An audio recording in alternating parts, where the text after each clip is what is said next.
SelloMan Boxing. Like and subscribe. Today we're looking at Terrence Bud Crawford and how he positioned himself as the best fighter of this era.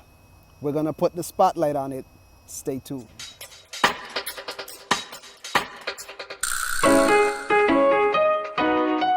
Welcome back to SelloMan Boxing. Blessings in the name of Jesus.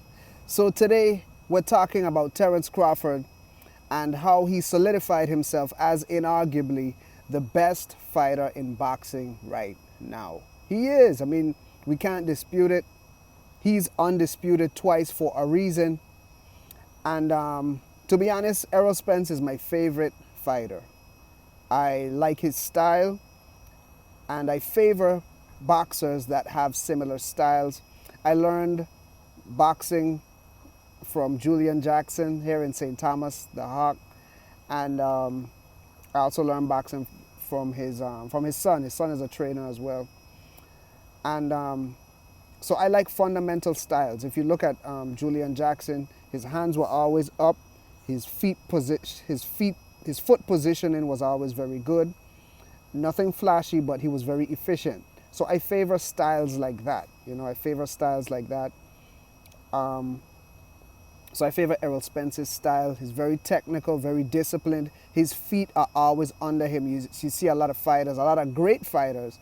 But for example, Manny Pacquiao, when he punches, he has so much speed and athleticism. But when you look at Manny Pacquiao's fights, a lot of times his feet are not under him. It compromises his balance. When you look at Errol Spence, his feet are always under him. He's always in position to punch. I'll give you a better example. For example, I like Muhammad Ali. He's the greatest heavyweight to ever do it, both in and out of the ring. I think he had a very impactful career.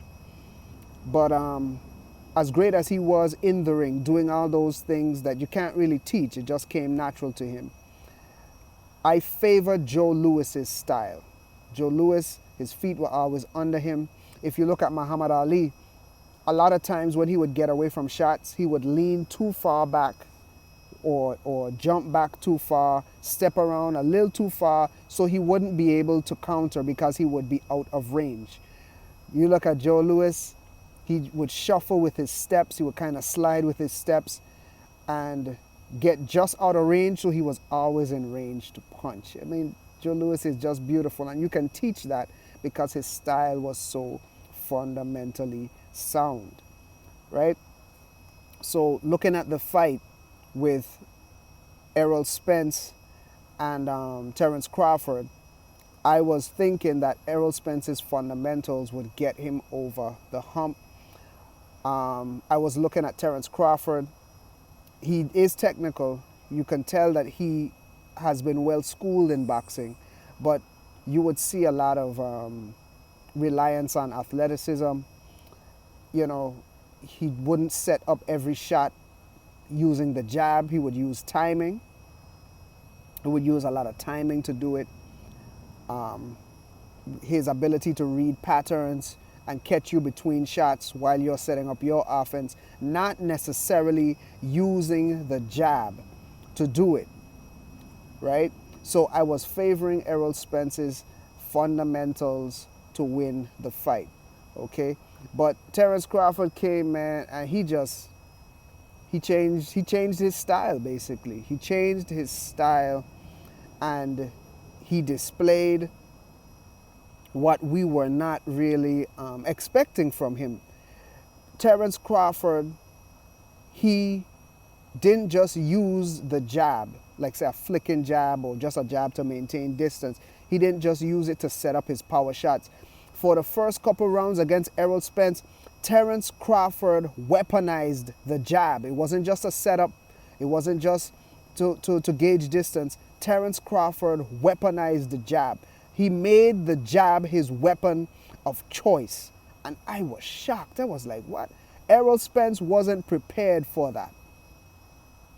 And most times when you see fighters taken out of their element, it's because of an educated jab by the opposition.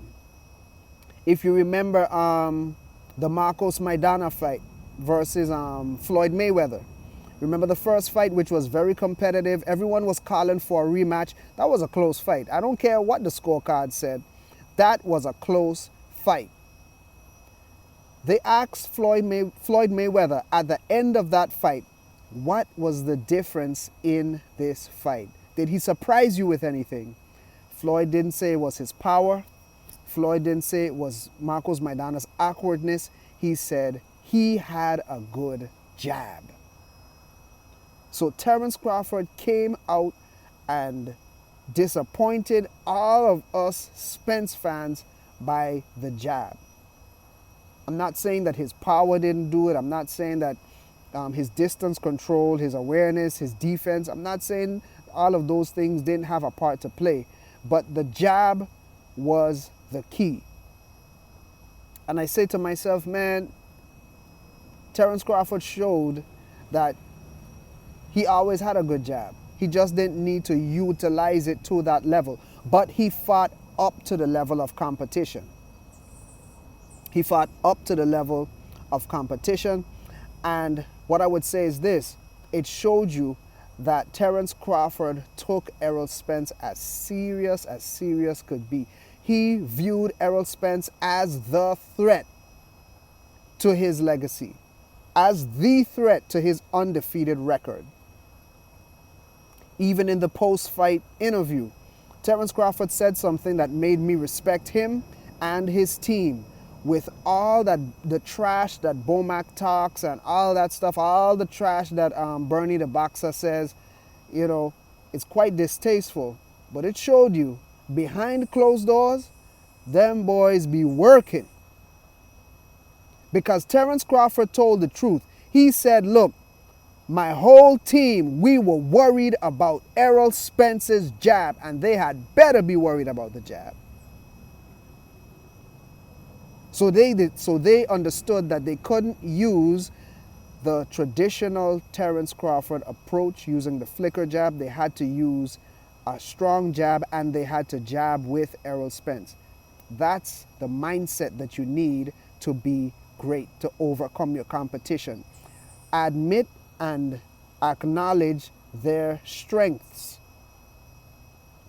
I didn't get the same response that I wanted from Team Spence, man. I didn't get it. To be honest, I was disappointed. Like probably a week before the fight, when I heard interviewers asking Errol Spence and Derek James, what do you make of Tank Davis's comments about how Terence Crawford has a glass shield? And they were like, oh yeah, I think it's true. I was like, oh man, please don't be so. Because it showed me they weren't taking Terence Crawford as seriously as they needed to. All right? So I think the mental preparation in this fight was a factor. What else made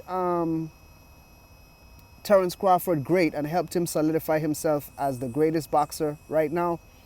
In that fight, man, it's not even just that fight. Leading up to the fight, as a Spence fan, I was worried, not because of my boxing analysis, but outside of the ring. Terence Crawford was doing some things that was separating him from the rest of the competition. Even though there was the resume gap, right?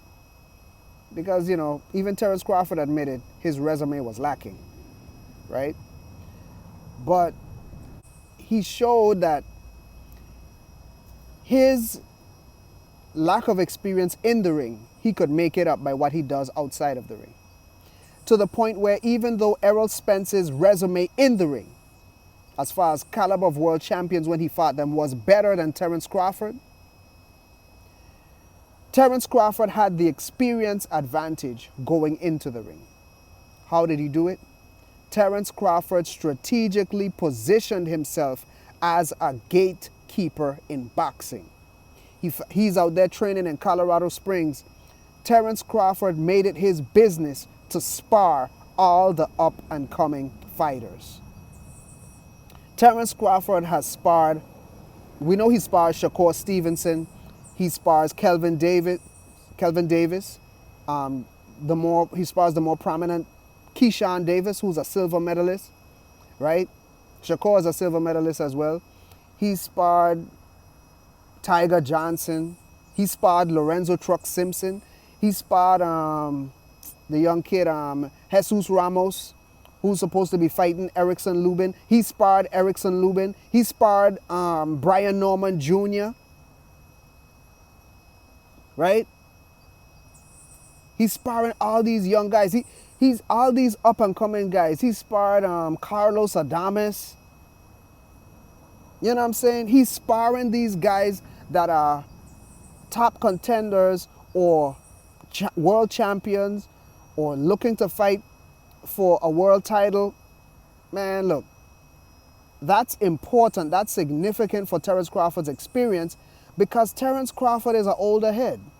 He's the OG. And the thing about it is, for him to do that, he is making sure that he stays abreast in the sport. Because boxing changes. Boxing can change in a generation. You know? The intelligence evolves. The intricacies of the craft evolves. That's why, for example, I think Jack Johnson is a greater heavyweight than, say, Lennox Lewis in his prime. But do I think that skill for skill, Jack Johnson would beat Lennox Lewis? No, because the intelligence, the sweet science, it changes, it develops, it evolves, right?